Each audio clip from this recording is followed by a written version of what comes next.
Hello and welcome back. Today we are doing a session breakdown of my track Always, which is the third single off of my record, Here for Now. Let's just get right into it.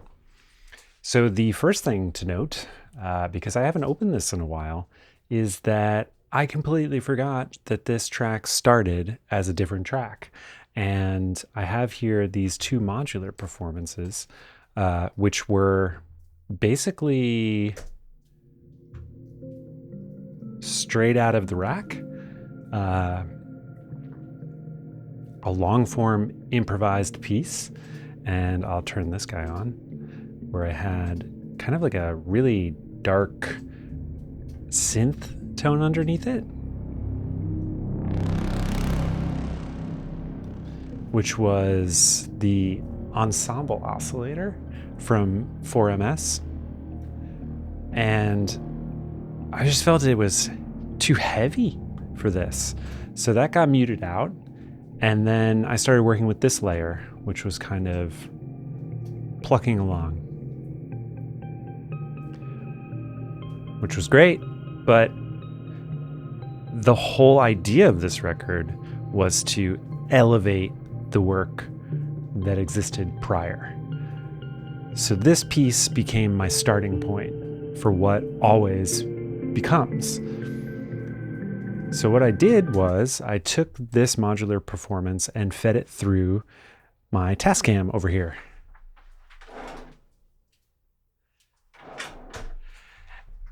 And when I fed it into the Tascam, I recorded at a high tape speed so that I could have a wider speed range. Because if you record it at normal speed, you can only kind of go down, I don't know how much it is, but you can only go down halfway. If you record all the way up, then you can pull it all the way down.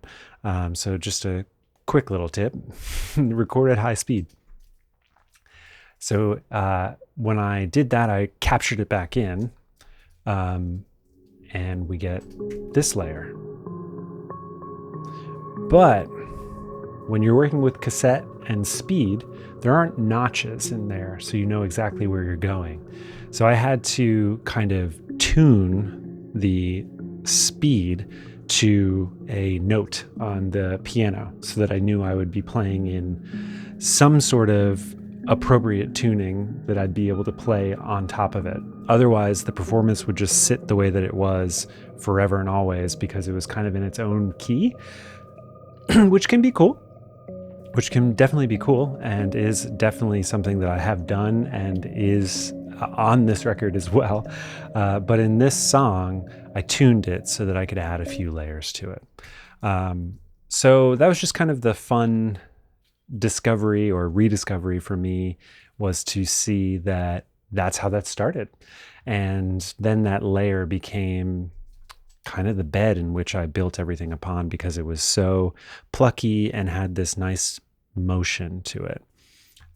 From there, let's take a look at some of the other elements in here. So as you'll see, we have a couple of acoustic guitars here. We have a batch of synths, which are all the Moog memory Moog.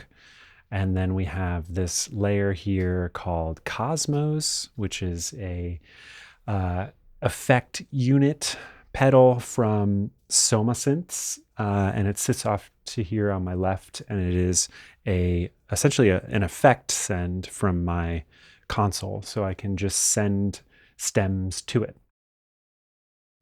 We then have some more synths from the Prophet and the Mini Moog, so we have essentially used the synth tree over there, the synth rack of all three of those, the two Moogs and the Prophet 6. And then we have our one synth or VST layer in here, which is the pool piano again that we used on Possibility. And that's from Spitfire Audio, Oliver Patrice Weeder, Wetter. One day I'm going to get that right. If you happen to know, drop a comment and let me know if I'm pronouncing that correctly. But it's his double felt piano from the released library called The Pool Project. And I just really love the way that it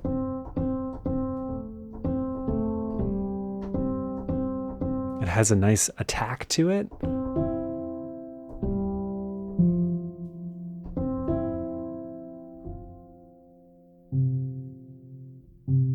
and you can be kind of delicate with it. You can really lean in with it. It just has a nice character. So that is where we'll start. So I started with layering the pool piano atop the capture from the Tascam, and we'll take a listen to that for just a second.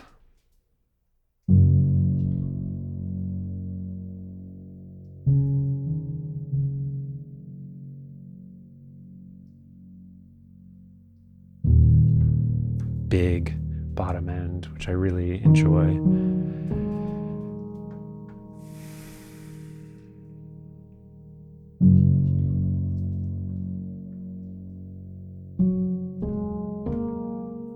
And there's kind of the theme,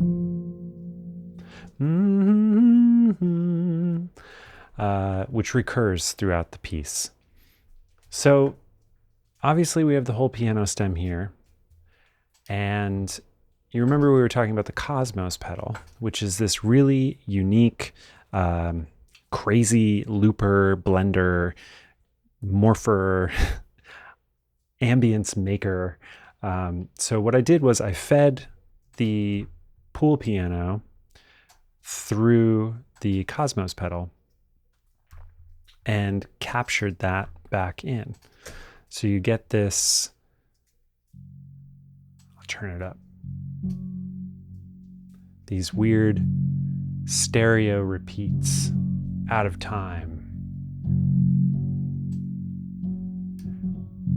which really reminds me of a lot of the piano sounds that I like to use from Stratus in pedal form. So I was able to basically create these asynchronous repeating patterns and looping things. And I performed all of that just live in one take, but you can see I probably did a little bit of a longer performance and then I cut it. So when you play that underneath the piano,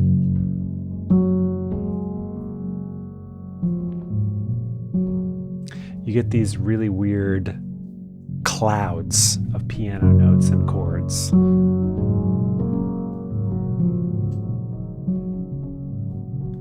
So it's almost like the piano's tap dancing around your head. Which I was just checking to see, there is no post-processing on the Cosmos. I kept that really raw, bare. There's no panning happening. It's all happening within the pedal itself, which is just so cool. And as it goes on, you can see that we grow a little bit.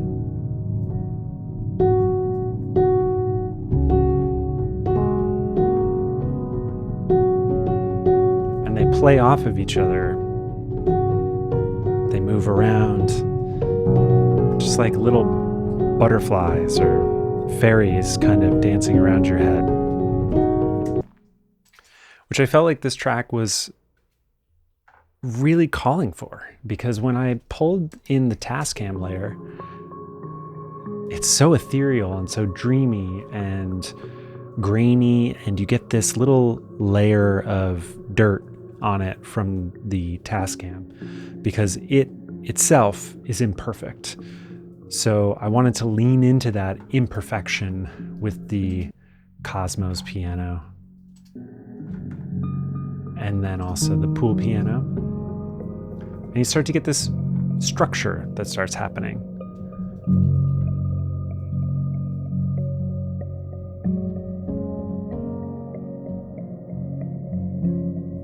And you have the Tascam layer, which is the process modular, with this steady rhythm. And you have this asynchronous rhythm coming from Cosmos. And then you have the piano, which has more form and structure. So right now we've got a nice bass layer going on. The next elements that I decided to add were the acoustic guitars. And I've talked a little bit about how I record acoustic, but it is in a very unfussy way with this microphone right here, the SM7B from Shure. Sure, you definitely have much better options of microphones to record an acoustic guitar, and you can get pretty in depth with it. Personally, I didn't spend the time doing that. I didn't mic myself up in the right way. I'm using open backed headphones. It's all just kind of like when you find the moment, you just roll with it. And that's what I did here. So with the acoustics, you'll see I doubled the performance and then kept the processing really minimal.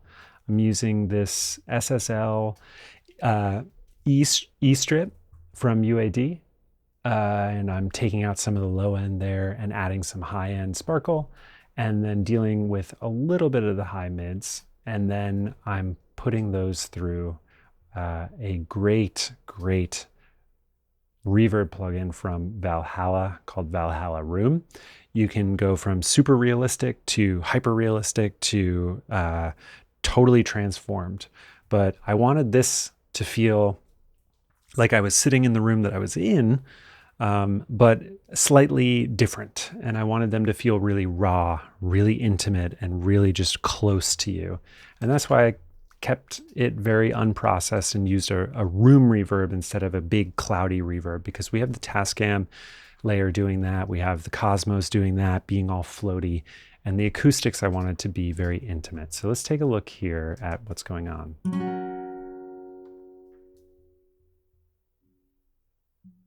You can hear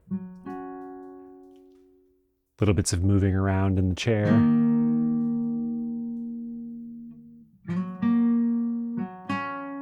And I opted to just straight double the performance instead of changing the voicings or anything. And as we go, the voicings start to change. The performance gets a little bit looser. But I wanted the first thematic parts of it to stay the same.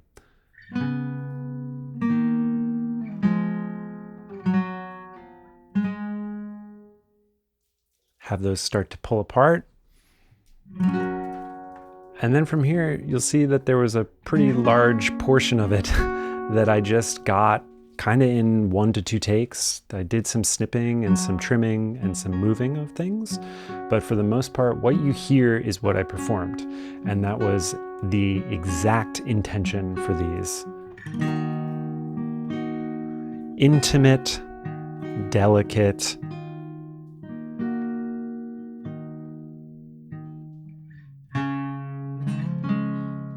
and if you're listening in headphones, I wanted it to feel like you were sitting in like a living room with somebody playing guitar on either side of you, a couple of people, to just bring you in, make you feel like you're a part of this song, a part of the experience.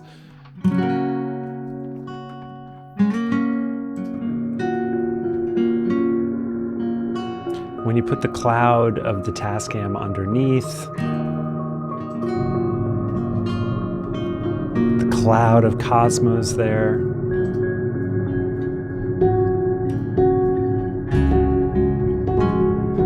Then you get the structure from the piano. It's all about the elements, once again, pushing and pulling, contrast, balance. I'm really a fan of that in a lot of ways, in life, with food, with exercise, with work, with mindfulness. It's all about balance. And that's what I'm trying to do in this piece here. I'm trying to give you a bit of both. I'm trying to give you that wide outer range of the atmospheric elements. And then I'm also trying to give you the very human, very delicate instrumentation of the acoustic guitar. And as you'll notice so far, we're pretty much dealing with a lot of panning and a pretty big stereo field. And that was also intentional because I want to now talk about our synths. And the most favorite of my synths is the Moog Mini Moog. And when that comes in, dead center, right in the middle of your head,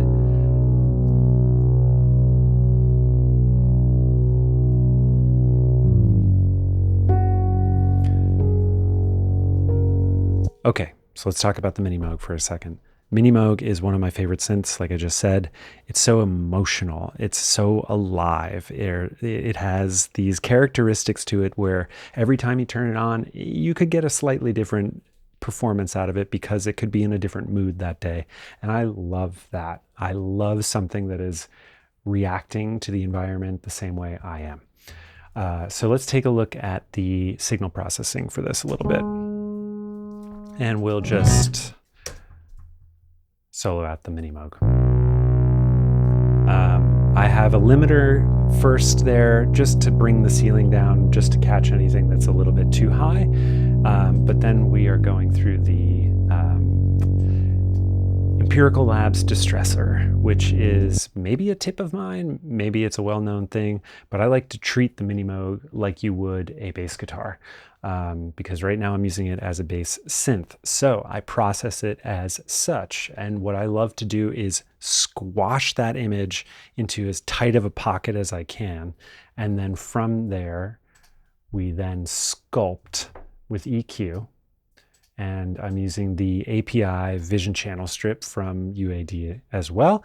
And again, I'm back on that Mike Dean look at this bass preset, and I'm scooping out quite a bit, you'll see, of the high pass down here. Almost like 90 is, everything below 90 is gone. And that is to give me nice total control over what's happening in the low end.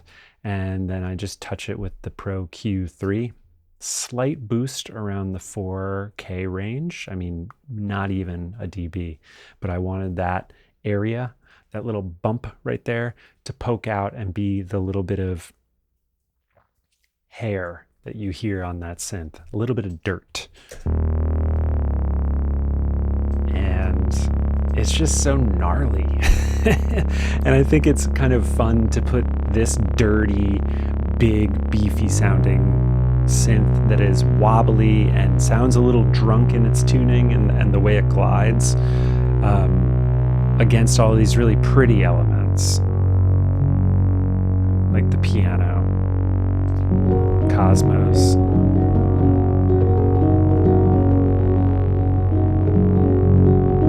juxtaposing each other.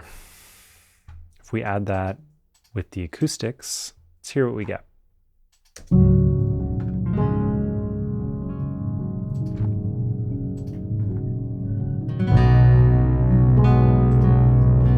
And the Mini Moog is really driving home the chord progression here.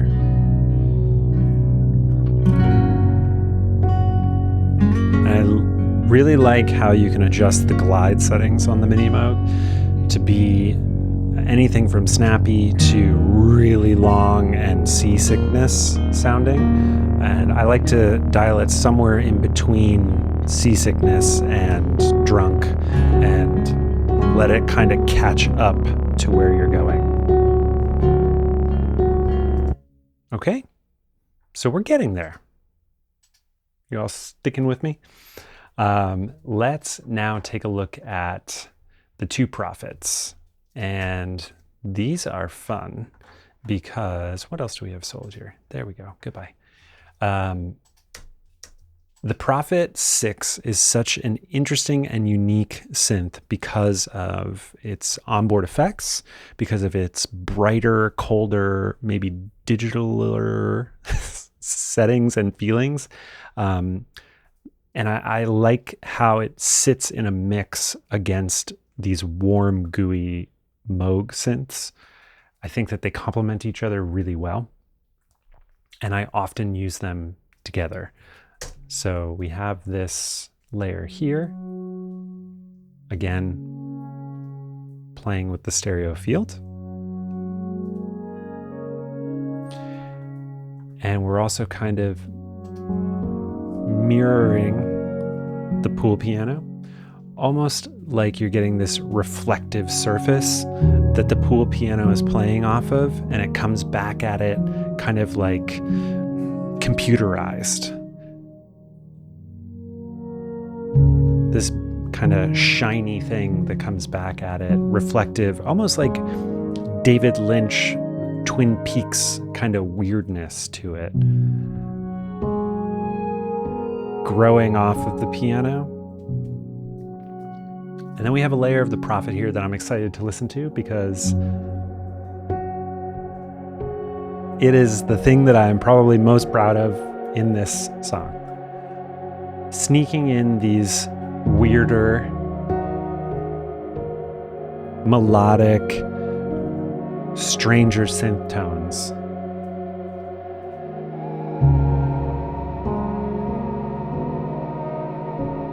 Kind of like ghosts.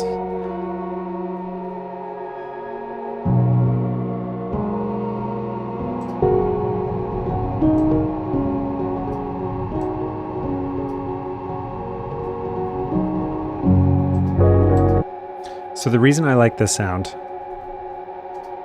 is because on its own, it could really be a completely different thing. It could be kind of a darker track. It could be a more serious track. It could be a heavier thing.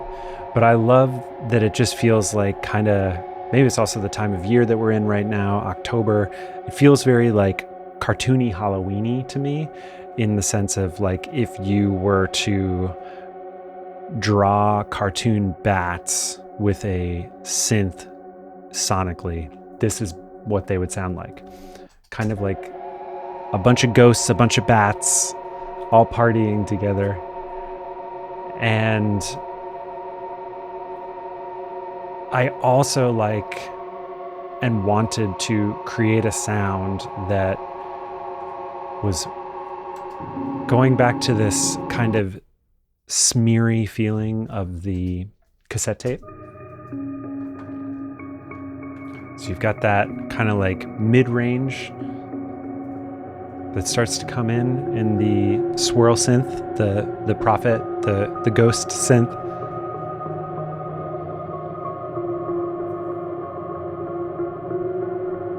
And really it was kind of like the case of sitting down, playing with the Prophet, finding a cool sound and just brute force making it happen in the track. Doesn't always work that way, but this happened too, and I was pretty excited by it. Okay, so the last thing we're going to talk about is the probably most identifiable part of the track as far as melody goes, as far as singability goes, and that is this quartet of memory Moogs. And right off the bat, we can take a look at the fact that I didn't really process them individually. Rather, I processed them on the group on the bus. And I'm using the SSL E channel again, scooping out a lot happening down there in the low end and keeping them nice and tight and clean, pushing up a little bit in the highs and adding in some dynamics here. Then I'm using this super cool plugin from UID, which replicates the EMT reverb, the 250. I saw a walkthrough that Olafur Arnolds did talking about how, I believe he has like the real thing of this, or he's enjoyed using this. And so I checked it out one day and it is so musical. And I believe it to be a plate reverb. And you can just get a lot of emotional sounds out of it in a reverb, which is the reason why I love reverbs so much. And I have a lot of them on my board, a lot on the desk, a lot in the rack, a lot of them in my Ableton. I just am a huge fan of it. And when I find reverbs that affect the way you play, I know they're special. And when you can play off of the reverb, it's interesting because it's almost like you're traveling through time. You're playing off of a sound that you are hearing in the past now. And I just find that to be kind of beautiful. So let's take a look at these here. We'll start with the top guy. You can hear the plate on that.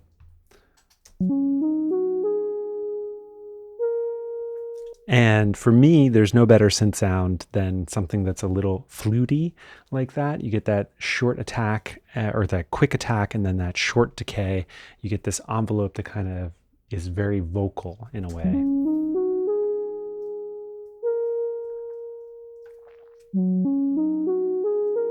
And I start by kind of teasing this idea that we're going to be bringing in, which is kind of a counterpoint to the piano line that's playing.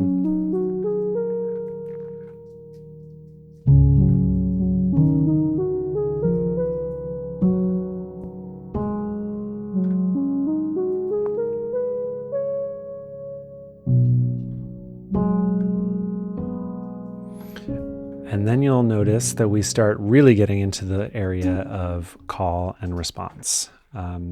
Around this time, I started working on a record with an amazing artist based out of Australia called Clara Loops, and you should definitely check her out if you haven't heard of her. But she is a clarinet player, and we have a record together coming out where her whole playing style is counterpoint, point, counterpoint. And then our relationship and working relationship was point, counterpoint, me reacting to something that she had begun, and then her kind of performance turning into something new as I processed it. And I got into this workflow of kind of working with synth call and response and creating these blooms of synth sounds. So I started with this first one, starting a repeating pattern, establishing that pattern, and then bringing in counterpoint to that, or really just a harmony, slight panning,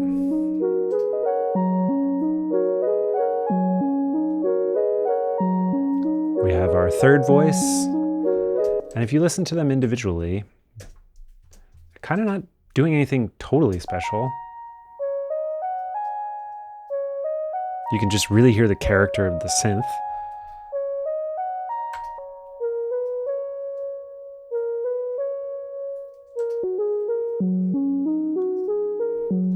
When you stack them, you get this kind of repeating pattern, losing your place in time a little bit, and then bringing in this interesting one, which is just the one that I wanted to have be the sparkles on top, using my other favorite reverb, which is the Valhalla Vintage Verb in the 70s setting with the super cool color, and making it be nice and long with that tail like that.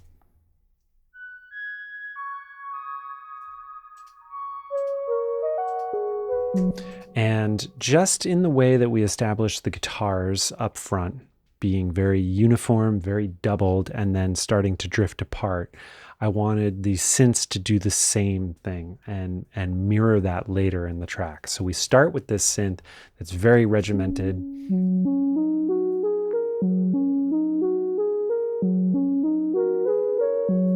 very tight, as tight as you can be with no tempo. And as we go on, the sparkles start to introduce a breakdown.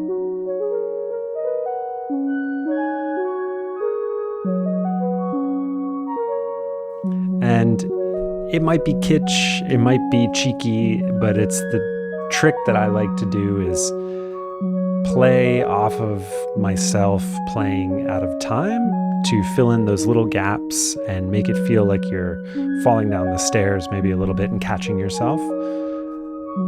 And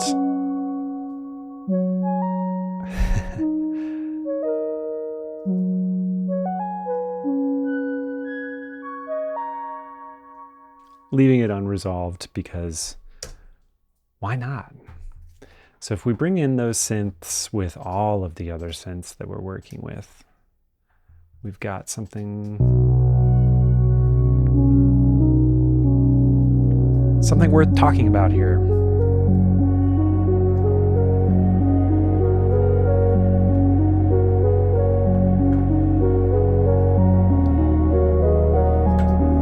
Putting in the acoustics, maybe the piano a little bit, Cosmos, and finally the Tascam.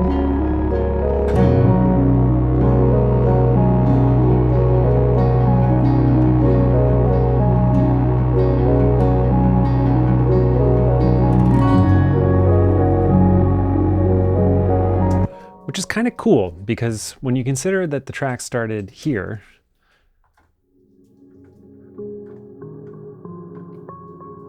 and then you step back in time and remember that the track started here,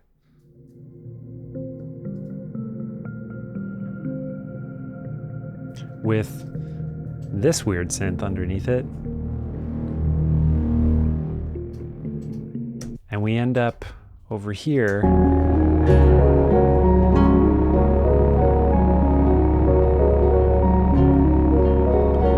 kind of in this nostalgic, emotional place.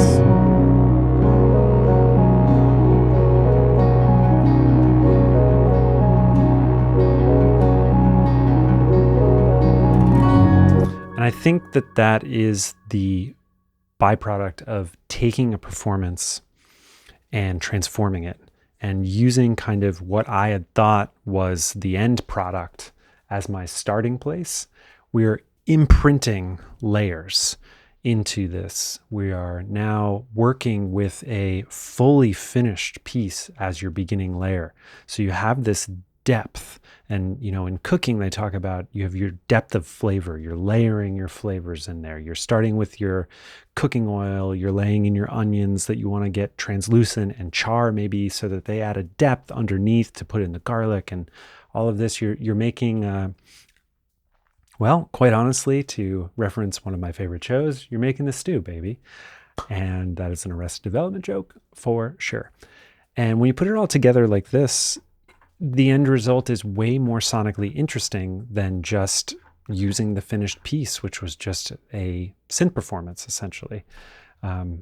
Popping in these layers of acoustic elements, popping in the out of slight tuning synthesizers, slight out of time synths with this kind of cloud and smeariness of a lot of the other layers, you end up with something that makes you feel something, hopefully.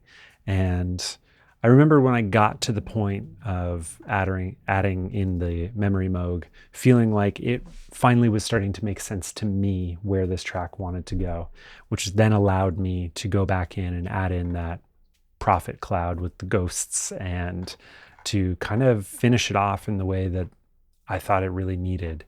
And there's something about working with an analog synthesizer, putting your hands on actual knobs, that inspires you to push yourself to that place versus software synths. And that is not to say that you need to go out and buy analog synthesizers. Absolutely not. You can 100% create completely in the box with astounding results. But for someone looking to maybe push themselves out of their creative box that they may be in, sometimes getting yourself a piece of gear that you don't really know how to use right away is the way to do it, because you're starting with this beginner's mind and having fun and playing because you don't know what to expect yet. And I think that's why I bring back in the guitar to this record so much, is because that is my box. That is my comfort zone. When I pick up a guitar, I look at it through the history that I've had with it and a comfort zone that I am in when I'm within it. And when I pair that with the slightly out of my comfort zone of piano and synthesizers, I think the blend is really apparent and a really unique way to bring the listener into this experience with you. So that is the breakdown of Always. Let's take a listen through the full thing together. And thank you so much for checking it out. Hope to see you next time.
See you next time.